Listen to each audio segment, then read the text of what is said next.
Pace Motorsport.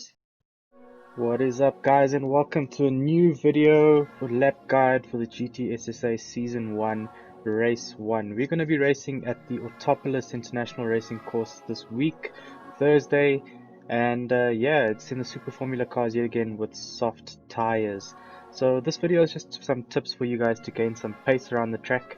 And first tip, as always, make sure you get the Pace W11 because this car just screams pace, guys. I mean, it is one of the fastest cars in the game, so make sure you get your hands on this guy.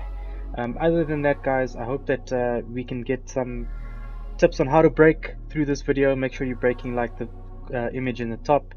Make sure that when you're aiming for a corner, you're aiming with that one eye closed and one eye open, because these corners are very hard to spot. And then when you brake, when you are shifting, make sure you're shifting like a ninja, because we are in Japan, so obviously you need to practice your ninja skills with this car and with the gear shifter. So before we jump into the lap guide, guys, I just want to share some tips in terms of prepping for this race. So you do have to do quite a bit of race prep for this track, because you need to learn the track. A lot of the corners are quite blind, and with it being quite a long race, you need to work on a strategy. So I would suggest that if you are able to take some time out, at least do 1 or 2 race preps, full race preps, and then you should then be able to understand what it is you need to do on Thursday. Other things like learning the braking points, because these cars do brake quite late, and especially in a slipstream environment, when you're following another car, your braking point does change. So make sure you practice that as well.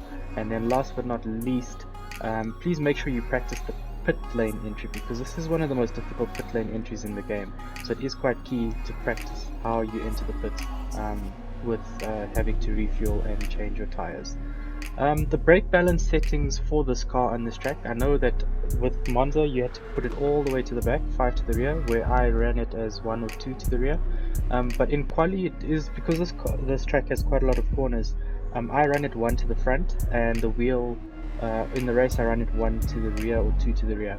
And for the controllers, because there's a steering lock issue of some sort, I have it under good advice that 1 to the rear is quite a good starting point for both quali and the race. And obviously it is just a guide, so you can adjust your brake balance according to the tire wear. As I said, this track has a lot of corners, so you got to make sure that your tires aren't getting finished during the course of the race. So as we begin the lap, remember to extend that 5th gear up to 260 k's. Just on the left hand side you'll see that orange bollard that you'll use as your braking point. Either shift down into 2nd or 3rd. I like to do it into 2nd, hugging the exit there, and then coming into the next corner just after that slip road, you then shift down into 3rd. Watch my feet here with the accelerator and the brake. I like to make sure that I balance the car quite nicely, especially coming into the hairpin, shifting down into 1st and then up into 2nd, so that I don't get any wheel spin. In this left-hander here, we make sure that we hang the car in 4th gear. You can go up into 5th if it's not understeering outwards, and when you exit you try and get to about 220 kilometers an hour. You then brake for the next hairpin at about the 100-meter board, shifting down into 1st and up into 2nd, so you're not getting any slips, wheel spin. Then at the 50-meter board you'll turn right. I like to drop down into 4th, you can take it in 5th, and then really having to play with your accelerator as you come through this section here. It is one of the more technical sections, and you can gain quite a lot of time through here. And as I said, guys, it is one of the more difficult tracks because of all the technical corners, and in these cars being so quick, you have to really take the time out and practice. Please ignore the lap time, okay? Ignore the lap time. We're going to have a look at it now from a different point of view, from a chase cam. And as I said, this track is highly technical, so being able to at least work on your gearing, work on the accelerator and the braking, especially the braking is quite key, because you find that you really don't need to brake too hard in this car, otherwise you come to a dead stop and someone's going to ram you up the bump, and you don't want that. So please, guys, make sure that you brake quite lightly, except in the hairpins like you're seeing now. I do brake quite hard initially, but then balancing the car with my throttle so that on exit I can at least power my way out, and obviously shifting up the gears so that I don't get any wheel spin.